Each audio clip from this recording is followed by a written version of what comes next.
Hey guys, welcome back to another episode of the Beastly Unsaved Rabbit Hole. Hopefully this time it records because I keep on getting a good decent way in and it says that it's dropping the frames, and I think it's because I had too much stuff in iMovie. So let's try again. This video, I'm in my kitchen, and this video is going to mostly be about my supplies for my HAED. And I feel like I've done it better the other times. But we're in my kitchen because I'm going to have to dye my fabric. And so I thought I'd do that on camera for you. So I do have most of my supplies. Or actually, I think I have all of my supplies. So I do have my chart printed. Here she is. She was, I feel like it was like 50 something pages. 52 pages, I believe. But here she is, and I have probably at least 5 or 6 solid pages of straight up black. So she's gonna be really pretty. Also, I created this shopping list. So because I'm very OCD and I'm also a computer trainer, so why the fuck wouldn't I have done this? But I did copy and paste my thread list with the amount of a skein that I needed, and then I went back and I typed in all the names, and then I made columns for have, need, and if I bought it, to make a checkoff list for at the store. And I actually had the skeins needed total was 75.48, but that was, you know, like quarters of a skein and things like that. So I actually had 66.5 skeins in my set, but I still needed 72. And 30 of those 72 was 310. It's black. And then, so like some of them, I just bought a new one because I didn't have much of the color and I needed close to a full skein. Or I just didn't have the color in my collection. And I think I've said this before, but anytime that I say that I didn't have a color in my collection, I own every color of DMC. However, if it's not in my box at the time that I'm kitting something, I count it as not in my collection because I'm not going to go through all 28 of my fucking whips to find one floss for a different project, because then I'm just going to eventually need it again anyway. So I just go and buy a new skein. So I created this with the totals, and I have no idea what that was. My cousin's sending me photos. But I also hand wrote stuff, and I recopied the symbols on the paper as well. Just, I don't know why. I'm OCD. So these are the 66.5 skeins that I had in my collection for this project, not currently being used. So I'm going to use those. But I did have to still buy 72. And Hobby Lobby in my town still has skeins for 42 cents each, which is nice. So for just the floss that I needed, it was $30.24. And this is what 72 skeins looks like, where most of it is black. So I'm just going to plop that in my floss bag. So somebody asked me the other day, and this wasn't on any social media or anything, it was in a private text. They were kitting up one too. And it's not Brittany or Michelle. It's a different friend. It's Helga. So hi, Helga. But she was putting all of her floss in a box, and she asked me if I was going to do the same. And I told her I don't think so, because basically what I like to do is I like to keep everything in the bag, quite honestly.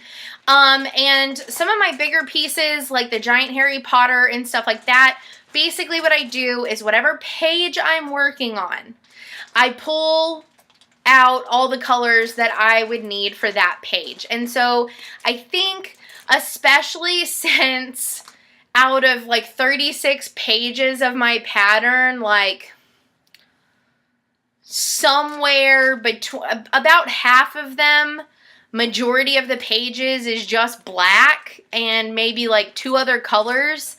There's only really gonna be maybe a third of mine that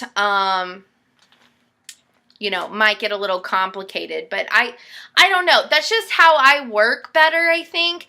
And honestly, I think, and you know, this is my first time doing a HAED, but I do like to color complete.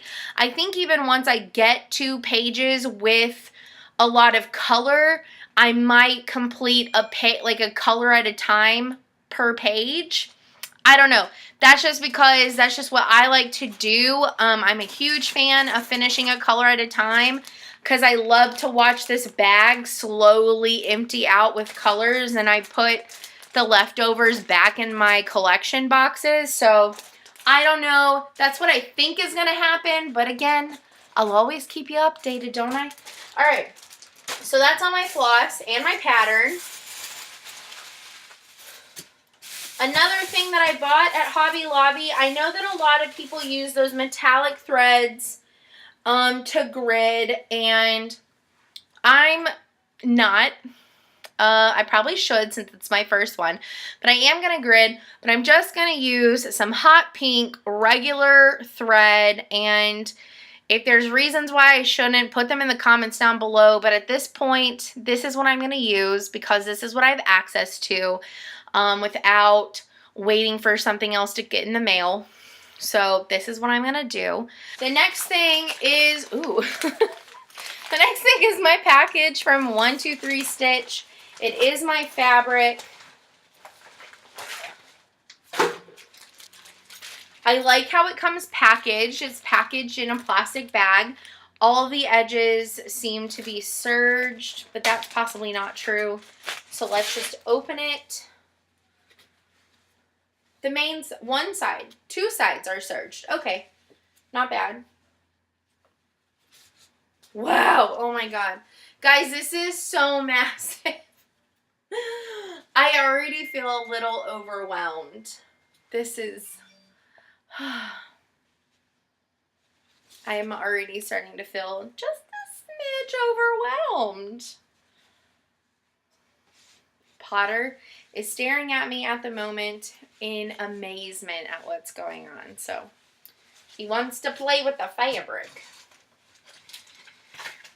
The last thing that I bought the other day is a Rit dye. I got Pearl Gray because I didn't want to get it too dark. I don't want it to be too light. Basically, because my pattern has so many dark colors and so much black, if there is any peek through, I would rather it just not be white. You know what I mean? Like stark fucking white. I'd rather it not be white. So what I'm going to do is I'm going to make this. So what I'm going to do first is I'm going to get my tap water super hot, and I'm going to fill up this glass bowl that I have right here.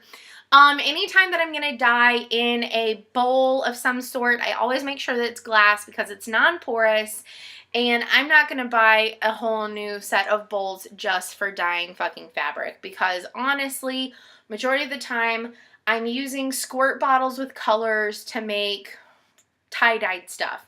I don't do a whole lot of just solid colors or solid big fabric colors, so this is what we're going to be using, is this bowl.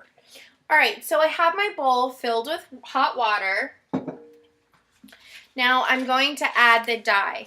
So I'm going to add the whole packet just because I do kind of want it like a medium color. So if it goes a little bit too dark, I'm totally fine with that. So this is, I want to leave room obviously for my fabric. Sorry about the dinging. My cousin is actually texting me. She's from Maryland. She's one of my Maryland family members. And she just sent me a picture of Clint's Texas salsa. And she was like, I don't know if this is legit, but I saw this in the grocery store. So she bought it. And I told her, yeah, Clint's is a real Go Texan product. It's not bad. I told her, I was like, it's not a flavor of one that I would buy. And just side note, I mean, this is just fun side notes, but, if you are looking for a good salsa and you have the ability to get Clint's, it's not bad.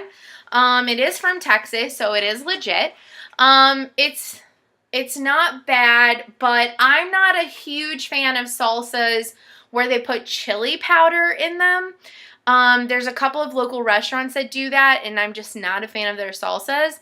I'm more a fan of like a pico-based type salsa, or like one of the really good, like heated up homemade kind of salsas. Those are so good. My favorite brand to buy, and it's not Texan, but my favorite brand of salsa to buy in the store is called Ariba.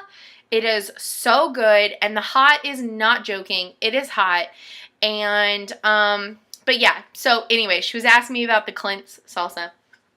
I'm going to stir up my dye. It looks almost black. So here it is. Here's my dye. It looks almost black, but it is supposed to be pearl gray.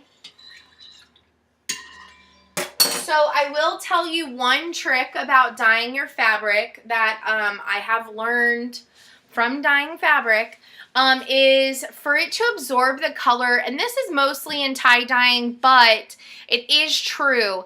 If the fabric is already pre-wetted, moist, whatever, whatever word you want to say to describe a wet piece of fabric, if it's already wet, it will absorb the color better.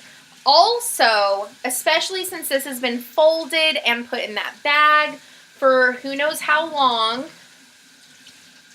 it also helps with not getting that like harsh line of color. It also helps with that. So I'm just putting my fabric under the hot water, and I'm getting it wet, and I'm wringing it out, which wringing it out you don't necessarily have to do. I do that whenever I'm tie-dyeing, but since I'm putting this in straight solid color, probably not a necessity, but you do want to make sure that your fabric is wet. And then I'm just going to put it in the dye, and I'm going to take a smaller glass bowl and set it on top. Put that on there to help weigh down the fabric in the dye, which you can't see, and I know that you can't, so I'm gonna dip you down a little bit. So a bowl within a bowl holding down the fabric. So I'll be back in a little while to see what it looks like. So I will see y'all soon.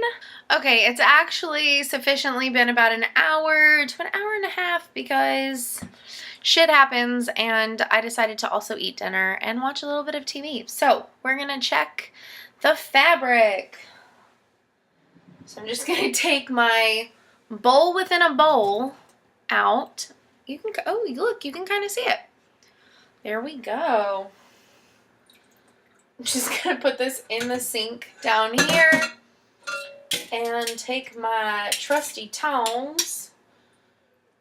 So I don't want to dump out my dye quite yet, because what I'm gonna do is I'm gonna take out my fabric.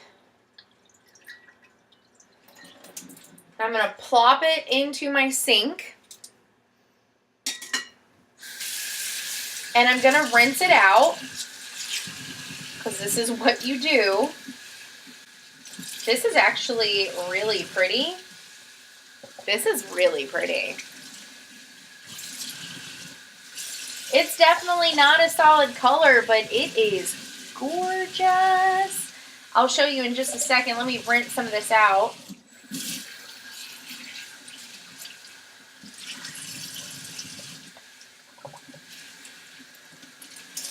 Wow, this came out so good. If this wasn't a full coverage piece, this would be an amazing fabric to stitch on. But it is going to be full coverage, so I'm not too worried about the fact that it kind of looks marbled. So this is what it did. I don't know if you can see that very well.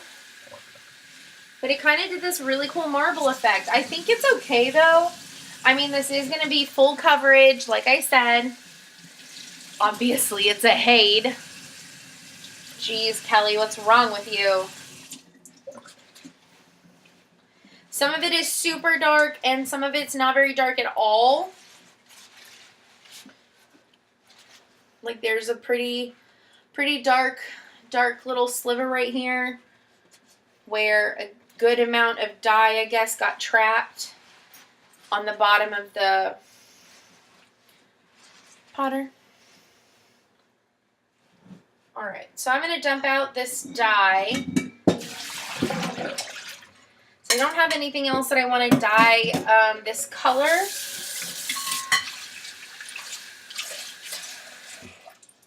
But now I'm going to put it in the washing machine with a little bit of salt. I'm not going to put any laundry detergent or anything like that in it. I'm going to put it in one of those mesh bags, so that way the ends that are not serged don't completely fray, although I totally have way enough fabric if it did. But I'm going to put it in one of those bags, and then I'm going to put it in cold water with some salt. And basically what salt does, and this is a tip that I learned from my mom, especially with dark colors, if you put a little bit of salt in the water, it will help, if any of the color kind of fades out, help set the color. It's a really good tip if you just got like some new blue jeans or some new dark colored t-shirts or anything dark really. If you've ever noticed they fade, or if you use color catcher or anything like that, the first time you wash something or dye something, if you put it in a saltwater bath, you should be good to go. So I'm going to wash it on probably the Gentle Cycle in a Gentle Cycle bag with some salt in the water, and then I'm going to pop it in the dryer. And so at the end of this video, I will post a picture of what it looks like dry, and that's pretty much it. I think the next video is going to probably be a rant of me gritting it, because never done that before, so we'll see how that goes. But we are set to start this adventure on May 24th. I don't remember if I said that in the first video, but May 24th. So pretty excited. I actually, like, honestly, I would start tomorrow if, like, like, that's how excited I am. I would start tomorrow. That's how excited I am to start this. But I am starting with other people, and so need not get too excited, right? So, yes. Anyways, thank you once again for watching a video on this new HAED adventure, the Beastly Unsaved Rabbit Hole. And I will see you next time. And bye, guys.